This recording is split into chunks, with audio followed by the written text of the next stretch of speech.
5,000 కోట్లు పెట్టి పెళ్లి చేస్తావా? అసలు బుర్ర పనిచేస్తుందా నీకు? పెళ్ళికొచ్చిన స్టార్స్‌కి 2 కోట్లు పెట్టి వాచ్‌లు కొనిస్తావు గిఫ్ట్‌గా. ఎంత డబ్బు వృధా అయిపోయింది ఆ పెళ్లి వల్ల. నీ అనవసరపు ఆర్భాటాల వల్ల అసలు ఎన్ని ఖర్చులు, అవసరమా అంత లైటింగు, అవసరమా అంతమంది గెస్ట్‌లు, అవసరమా అంతమంది స్టార్ సింగర్సు, స్టార్ సెలబ్రిటీసు.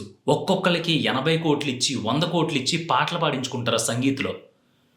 ఆ డబ్బులు తిండి లేనోడు పెడితే ఆడు కడుపు నిండా తిండి తినేవాడు కదా! ఆ డబ్బులు ఏదన్నా పనికొచ్చే పనికి వాడుంటే శుభ్రంగా ఏదో మంచి జరిగేది కదా! ఇదంతా మా డబ్బు. ప్రజల డబ్బు. జియో పేరు మీద మీరు దోచేసుకున్నారు జనాన్ని. విచ్చలవిడిగా ఖర్చు పెట్టుకుంటున్నారు. బిందాస్‌గా ఖర్చు పెట్టుకుంటున్నారు. జిమ్మేస్తున్నారు డబ్బుల్ని. అని అంబానీ పెళ్లి మీద, అంబానీ ఫ్యామిలీ మీద పడి ఏడ్చేవాళ్ళు ప్రతి ఒక్కళ్ళకి ఒకటి చెప్తాను గుర్తుపెట్టుకో.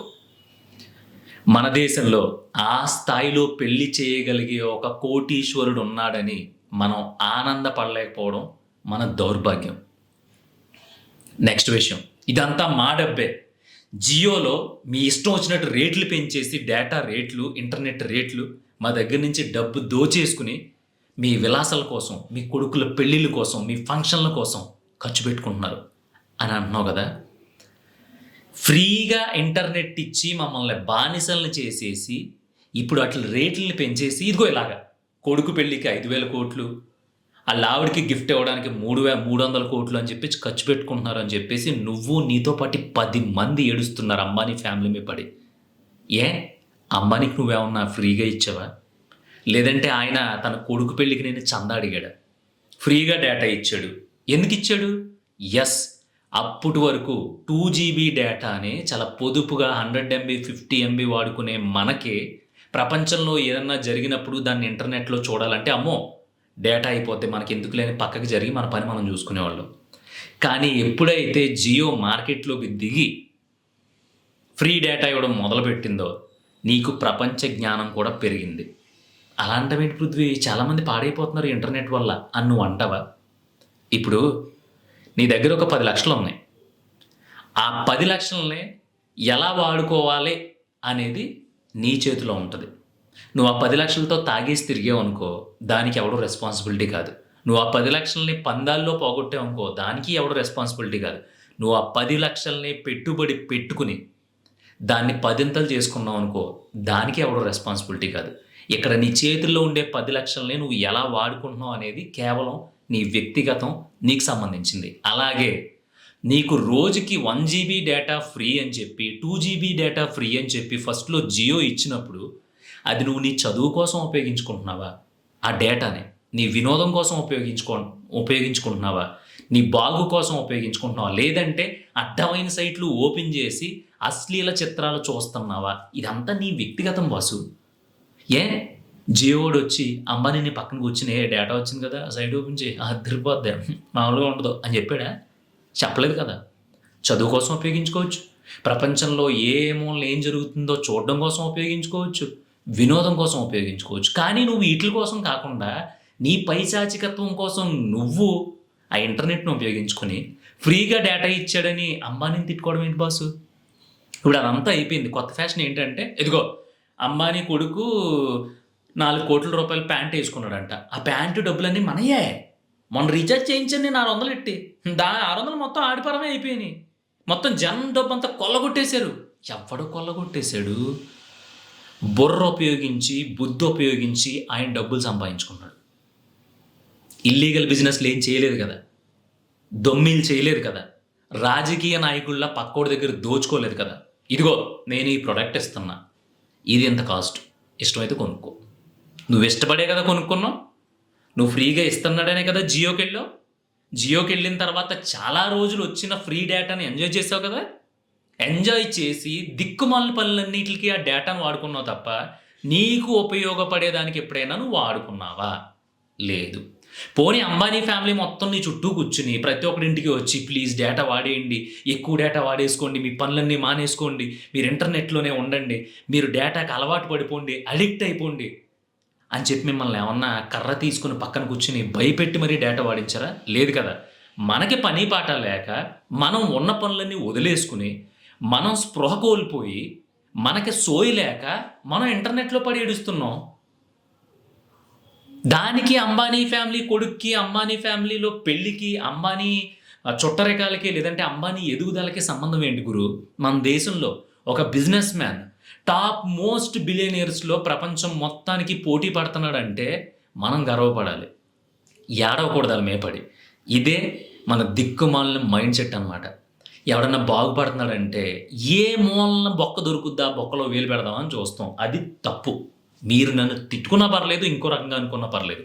ఒకవేళ నిజంగా అంబానీ కనుక జియో ద్వారా డేటా ఫ్రీగా ఇవ్వకుండా ఉండుంటే ఈ రోజున మనం అనుకునే గూగుల్ పే కానీ ఇంకోటి కానీ లేదంటే ఈ యూట్యూబ్ సెక్టర్ కానీ లేదంటే రకరకాల వెబ్సైట్లు కానీ న్యూస్ ఛానల్స్ కానీ అన్నీ మన అరచేతిలోకి వచ్చుండే కాదు. ఎందుకంటే మనం ఇంకా దిక్కుమాలిన 2GB డేటానే నెలంతా వాడుకోవాల్సిన దౌర్భాగ్య పరిస్థితిలో ఉండి అప్డేట్ అవ్వడం మానేస్తాం. కానీ పాడైపోయిన వాళ్ళు కూడా ఉన్నారు. ఆడిని ఎవడ పాడైపోమని చెప్పాడు? ఇప్పుడు నన్ను తీసుకెళ్ళి బలవంతంగా కూర్చోబెట్టు, రే నువ్వు రోజు ఫుల్ తాగే అని చెప్పినంత మాత్రం నేను తాగను. నన్ను తీసుకెళ్ళి ప్యాకెట్లో కూర్చోబెట్టేసి ఒరే మీ ఇల్లమ్మే శుభ్రంగా నీకు ఇప్పుడున్న కెమెరా మైకు ఆ యూట్యూబ్ ఛానల్ అన్నీ తీసి పడదు, హ్యాపీగా ప్యాకెట్ ఆడుకో అంటే నేను ఆడతానా? నేను ఆడను.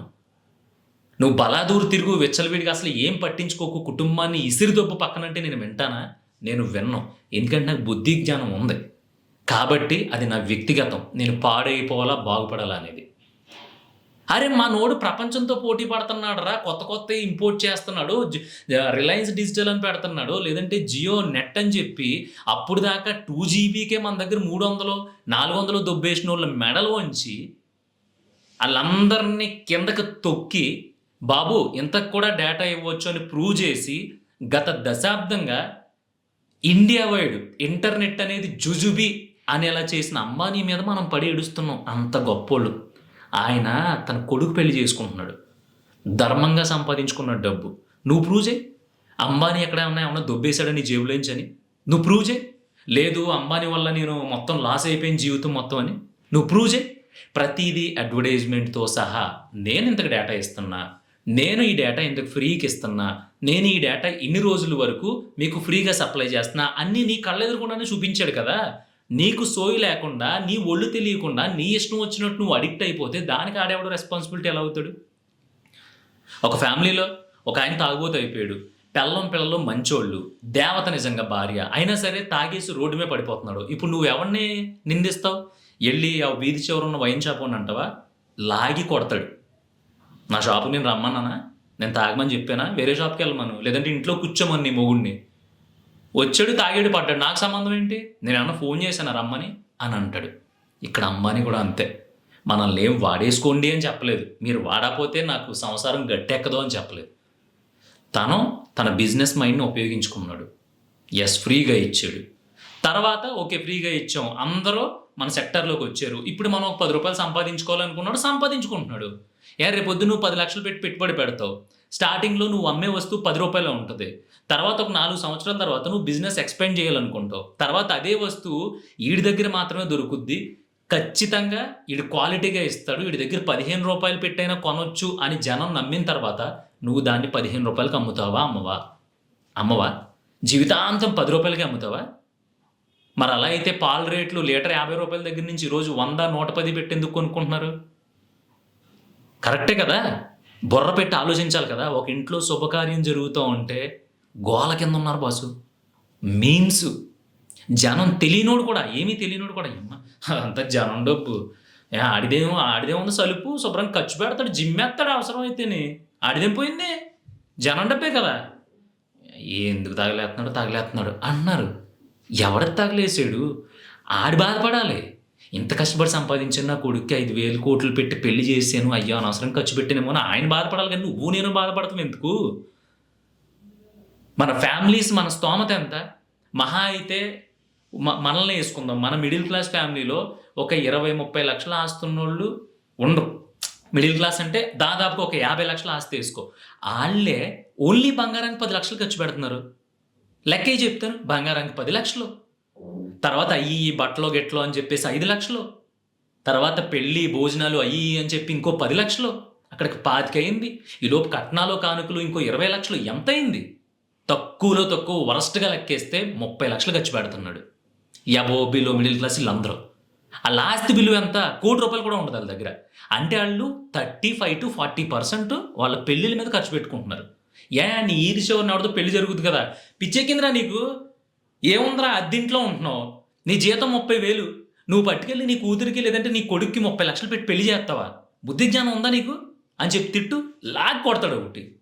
నా కూతురు పెళ్లి, నా కొడుకు పెళ్లి నీకేంటి సలుపు? వస్తే లేదంటే పో అంటాడు. ₹1,00,00,000 ఆస్తి లేనోడే 30 లక్షలు ఖర్చు పెడుతున్నాడు 30%. 1,00,00,000 పైగా ఆస్తున్న అంబానీ కేవలం 5%, 5,000 కోట్లు పెట్టి కొడుకు పెళ్లి చేసుకుంటున్నాడు. మనకేంటి సలుపు? నేను ఈ టాపిక్‌ని ఇంత సీరియస్‌గా ఎందుకు చెప్తున్నానంటే, మన పక్కోడు బాగున్నప్పుడు మనం దాన్ని ఓర్చుకోవాలి. మన ఊళ్ళో మన ఊళ్ళో టక్కుమని ఒక 50 ఎకరాల పొలం ఉన్నోడు లేడురా, ఎవడన్నా సంపాదిస్తే బాగుండేది అని ఆలోచించాలి. అది ఆ ఊళ్ళో ఉండే నీకు నాకు కూడా గర్వకారణం. అర్థమవుతుందా నీకు? ఊరు మొత్తం దరిద్రాల్లోనే ఏడవాలని మన బాధ. మొత్తం దేశం మొత్తం బడుగు బలహీన వర్గాలుగానే ఉండాలా? ఎవడో బాగుపడొద్దా? వేరే కంట్రీస్ ఎందుకు బాగున్నాయి, మన కంట్రీ ఎందుకు బాగోలేదంటే దానికి రీజన్ ఏమీ లేదు. ఆళ్ళందరూ ఒకడినొకడు సపోర్ట్ చేసుకొని ఎవడైనా ఆళ్ళ కమ్యూనిటీ నుంచి లేదంటే ఆళ్ళ దేశం నుంచి అలా ఎదిగాడంటే మా దేశం రా, మావోడు చూసావా 5,000 కోట్లు పెట్టి పెళ్లి చేశాడు అని గర్వంగా చెప్పుకుంటారు. కానీ మనోళ్ళేంటంటే మనోళ్ళకి పడి మనోళ్ళు ఏడ్చేస్తున్నారు. ఎన్ని దేశాల్లో కంపెనీలు పెట్టి ఎన్ని వేల మందికి ఉద్యోగాలు ఇస్తున్నారు ఆళ్ళు. ఏం కనిపించట్లా. అదిగో డేటా ఫ్రీగా ఇచ్చాడు. ఇప్పుడు సడన్‌గా పెంచేశాడు. ఆ డబ్బులన్నీ పెట్టి కొడుకు పెళ్లి, జల్సాలో బంగారపు చీరలంట, బంగారపు జాకెట్లంట, బంగారపు ప్యాంట్లు, షర్ట్‌లు అంట. ఓన్లీ శుభలేఖ 6 లక్షలంట. అసలు అంత ఖర్చు పెట్టాల్సిన అవసరం ఏముందంటే ఉంది. ఆళ్ళ తాతల నుంచి మొదలుపెట్టి ఇనుము, బేరింగ్‌లు అమ్ముకునే ఫ్యామిలీ అది. ఇప్పుడు ఆళ్ళు ఎక్కడెక్కడికో ఎదిగి కష్టపడి రాత్రి పగల్లో నిద్ర లేకుండా ప్రతి బిజినెస్ మీ కళ్ళ ముందు పెట్టి, ఇదిగో మేము ఈ ప్రొడక్ట్ తీసుకొస్తున్నాము, ఇది ఇంత రేటు పెట్టాము, బావుంటది కొనుక్కోండి అని చెప్పి, అది కొనుక్కున్న తర్వాత మనకేమన్నా ఇబ్బందులొస్తే దానికోసం మళ్ళీ సర్వీస్ సెంటర్‌లు పెట్టి ఇయన్నీ పెట్టినా సరే ఇంకా ఆళ్ళ మీద పడి ఏడుస్తున్నాం మనం. ఒక్కసారి నువ్వు జియో ప్రొడక్ట్స్ అన్నీ వాడడం మానేయి బాసు. నీ డబ్బులన్నీ పెట్టుకొని, మన డబ్బులన్నీ ఆళ్ళు సర్వనాశనం చేసేసి పెళ్ళిళ్ళకి, పేరంటాలకి ఖర్చు పెట్టేస్తున్నారు కదా! జియో సిమ్ తీసేయి. మన కొంపలో జియో అనేది వినిపించొద్దు అసలు. ఎంత ఘోరంగా ఉంటదో తెలుసా లైఫు? మళ్ళీ మనోళ్ళకి చిచ్చు పెట్టేస్తున్నారు. టాటా చూసావా ఎంత గొప్ప ఆయనో, కానీ అంబానీ అలా కాదంటున్నారు. ఈళ్ళిద్దరూ గొప్పోళ్ళే అన్నా. ఈళ్ళిద్దరిది డిఫరెంట్ మెంటాలిటీ. ఒకాయన ఎప్పుడైనా దేశానికి సంబంధించిన దాంట్లో ప్రాఫిట్ ఆశించకుండా దిగాలి అంటే దిగిపోతారు. ఆయన టాటా. బిజినెస్ ఎక్స్‌పాండ్ చేయాలి. ఖచ్చితంగా మన దేశానికి ఇంకా కొంచెం అంటే మనకి సంబంధించినంత వరకు ఇన్‌ఫ్రాస్ట్రక్చర్ డెవలప్ అవ్వాలి అనుకున్నప్పుడు ఖచ్చితంగా 1,000 కోట్లన్నా పెట్టుబడి పెట్టడానికి అంబానీ ఫ్యామిలీ రెడీగా ఉంటది. ఈళ్ళందరూ రకరకాలుగా ఉండబట్టే భారతదేశం 4 మూలలా కూడా ఇప్పటికీ ఒకేసారి ఎప్పుడు దాన్నేమంటారు ఫైనాన్షియల్ క్రైసిస్ గాని, లేదంటే ఒకేసారి మొత్తం అంతా జాబులు పోవడం గాని ఇలాంటివి ఎందుకు జరగవంటే ఒక్కొక్కళ్ళు ఒక్కో మెంటాలిటీతో, ఒక్కొక్కళ్ళు ఒక్కో సెక్టార్‌లో స్ట్రాంగ్‌గా ఉన్నారు గాబట్టే. టాటా డౌన్ అయినప్పుడు అంబానీ లేస్తున్నాడు. అంబానీ డౌన్ అయినప్పుడు టాటా లేస్తున్నాడు. ఈళ్ళిద్దరూ డౌన్ అయినప్పుడు మహీంద్రా అండ్ కంపెనీ లేస్తున్నాయి. ఇయన్నీ మన మంచి కోసం. ఇది మన దేశం. ఇదేమీ వేరే విధంగా చెప్పట్లేదు నేను. మనోడు ప్రపంచ దేశాల్లో కూడా ఇంటర్నెట్ అనేది అందని ద్రాక్ష. అంటే అయ్యబాబోయ్! ఇంటర్నెట్ మనం రోజుకి 2 జీబీ అంటే మనం అఫోర్డ్ చేయలేము అనుకునే దేశాలు కూడా ఉన్న ఆ టైం నుంచి మనోళ్ళు ఫ్రీగా ఇవ్వడం మొదలుపెట్టారు డేటాని. అంబానీ. అలాంటి వోళ్ళింట్లో శుభకార్యం జరుగుతుంది. అందులోనూ పెళ్లి చేసుకోబోయే అనంత్ ఎవరైతే ఉన్నాడో తను చిన్నప్పటి నుంచి మెడికల్ ప్రాబ్లమ్‌తో, ఒబేసిటీతో బాధపడి అయన్నీ దాటుకొనొచ్చి ఒక హ్యాపీ లైఫ్‌లోకి ఎళ్తున్నాడు. అది మన కుటుంబంలో వ్యక్తి, మన దేశంలో మనకి చాలా సౌకర్యాలు కల్పించిన ఒక ఫ్యామిలీలో ఒక అబ్బాయికి పెళ్ళవుతుంది. ఎంత హ్యాపీ ఫీల్ అవ్వాలి మనం. ఎక్కడ చూడు మా డబ్బు ఏమిచ్చారు మీరు? ₹600 ప్యాక్‌ని ఒక 200 పెంచారు. 150 పెంచారు. మానే యేసుకోవడం. ఇప్పుడు ₹800 జియో పెరిగింది. 799 ఎంతో ఉండాల్సింది. ఇప్పుడు ₹800 అయింది ప్యాక్. 84 రోజులు రోజుకి 1.5 జీబీ డేటా ఇస్తున్నారు. అన్‌లిమిటెడ్ కాల్స్ మాట్లాడుకోవచ్చు. 100 మెసేజ్‌లు ఫ్రీగా ఇస్తున్నారు. 84 రోజులు. ₹800 పెట్టారు దాని ప్రైస్ అనుకో. నువ్వు అఫోర్డ్ చేయలేవు పెంచేసాడు అనుకున్నప్పుడు ₹666 సంథింగ్ 700 పెట్టి నువ్వు 54 రోజుల రూపాయలతో వేసుకో, 54 రోజులతో వేసుకో. ఇంకా గడవట్లేదు అనుకో 24 రోజులతో వేసుకో. లేదు ఇదంతా కాదు అసలు నాకు ఫోన్ అవసరం లేదన్నావు అనుకో, హ్యాపీగా టారిఫ్ చేసుకుని రీఛార్జ్ చేసుకుని రోజుకి 4 ఫోన్సే మాట్లాడుకో. అసలు ఇంటర్నెట్లోకి వెళ్ళకు. నిన్ను ఎవరు వెళ్ళమన్నారు? నీ డబ్బులు నువ్వు విచ్చలవిడిగా వాడేవు కదా, దాచుకుని ఎక్కడైతే ఖర్చు పెట్టుకోవాలో అక్కడే ఖర్చు పెట్టుకుంటావు కదా. సో డేటాను కూడా అలాగే వాడుకో, ఎక్కడ పడితే అక్కడ ఖర్చు పెట్టేయకు. వాట్సాప్లోకి వెళ్ళాం శుభ్రంగా, ఎంత జీబీ కావాలి, 500 జీబీ సరిపోద్ది. వెళ్ళాము, మనకు కావాల్సిన మెసేజ్లో పెట్టుకున్నాం, వచ్చి ఫోన్ చేసాము, ఇంపార్టెంట్ మీటింగ్ అయితే వీడియో కాల్ చేసాము, లేదంటే నార్మల్ కాల్ పెట్టి. ఎంతో డేటా అవ్వదు. నువ్వు విచ్చలవిడిగా తయారయ్యావు. అంబానీ కరెక్ట్గానే ఉన్నాడు బిజినెస్ స్ట్రాటజీతో. మనం జనం మీద పడి ఏడుస్తున్నాం. అందుకని దయచేసి ఎప్పుడైతే మనం ఏదైతే ఇస్తామో అదే తిరిగి వస్తుంది. మన ఛానల్లో ఈ టాపిక్ని ఎంత సీరియస్గా చెప్పడం కారణం ఏంటంటే, కర్మ ఈజ్ ఎ బిచ్ అంటారు. అంటే అది ఎవరిని వదిలిపెట్టదు. మనం ఎందుకు ఏడుస్తున్నామో నాకైతే అర్థం కావట్లేదు. నేను 2 రోజులు నిజంగా 20 పేజీలు రాసి అసలు ఎక్కడ జరుగుతుంది ఫాల్ట్, ఎందుకు ఏడుస్తున్నారు జనం అంటే ఏమీ లేదు, ఒక ఈర్ష. అంటే అలాంటి స్థాయిని మనం అందుకోలేమేమో, అందుకోగలమా లేదా అనేది కూడా మనకు తెలియదు. అలాంటి తెలియనితనంలోంచి వచ్చిన ఏడిపోయేది. బాగున్నాడు మన కుటుంబం, మనోడు, మన భారతీయుడు, తోపు కంపెనీలని పక్కకి సైడ్కి నెట్టేసి టాప్ 10లో టాప్ 20లో నిలబడ్డ గొప్పోడు ఆయన. 10,000 కోట్లు 5,000 కోట్లు కాకపోతే 50,000 కోట్లు పెట్టుకుని చేసుకుంటాడు. ఆయనకి 1,00,000 కోట్ల ఆస్తి ఉంది ఆన్ అండ్ యావరేజ్. నాకు తెలిసిన నాలెడ్జ్ ప్రకారం 50,000 కోట్లు పెట్టుకుని చేసుకుంటే ఇంకో 50,000 కోట్ల ఆస్తి మిగులుతుంది ఆయనకి. మళ్ళీ 50,000 కోట్లని 1,00,000 కోట్లు చేయడం పెద్ద మ్యాటర్ కదా వాళ్ళకి. ఏముంది మళ్ళీ జనం మీద పడి సంపాదిస్తారు కదా అంటే, దోచుకుంటే ఒక బందిపోట్లా బిహేవ్ చేస్తే దాన్ని జనం మీద సంపాదించడం అంటారు. రాజకీయ నాయకులు హామీలు ఇచ్చి వాళ్ళన్నీ ఎగదొబ్బి నెగ్గిన తర్వాత మీ కాలనీలో కూడా రాజు చూసి అలాంటి వాళ్ళ గురించి మీరు మాట్లాడరు. లేదు కబ్జాలు చేసేసి దొమ్మీలు చేసేసి మీ ఊళ్ళోనే తలెత్తుకుని ఒక పెదరాయిడ్ లెవెల్లో తిరుగుతారు కదా, వాళ్ళ గురించి మీరు మాట్లాడరు. లేదు నాసి రకం వస్తువులు అమ్మేసే చైనా ఇతర దేశాలు ఉంటాయి చూసావా, వాటి గురించి మీరు మాట్లాడరు. లేదంటే మీ వీధి చివరిలో కల్తీ నూనె అమ్ముతాడు కదా, ఆడి కల్తీ నూనె అమ్ముతున్నాడు అని తెలిసినా సరే ఆడి కొట్టు ముందుకెళ్ళి మీరు మాట్లాడరు. లేదు సిగరెట్లు అయ్యి తాగితే ఆరోగ్యానికి హానికరం రా అంటే మీరు అయ్యి మానరు. కానీ ఎక్కడో అంబానీ నానా కష్టాలు పడి ఒక సామ్రాజ్యాన్ని క్రియేట్ చేసి భారతదేశం తరపున ఎవరెవర్రా తోపులు అంటే, ఓహో ఈయన కూడా ఒక తోపు అని చెప్పుకోదగ్గ స్థాయికి వెళ్ళిన ఆయన కొడుకు పెళ్లి చేసుకుంటే ఏడుస్తున్నాం చూసావా బాసు.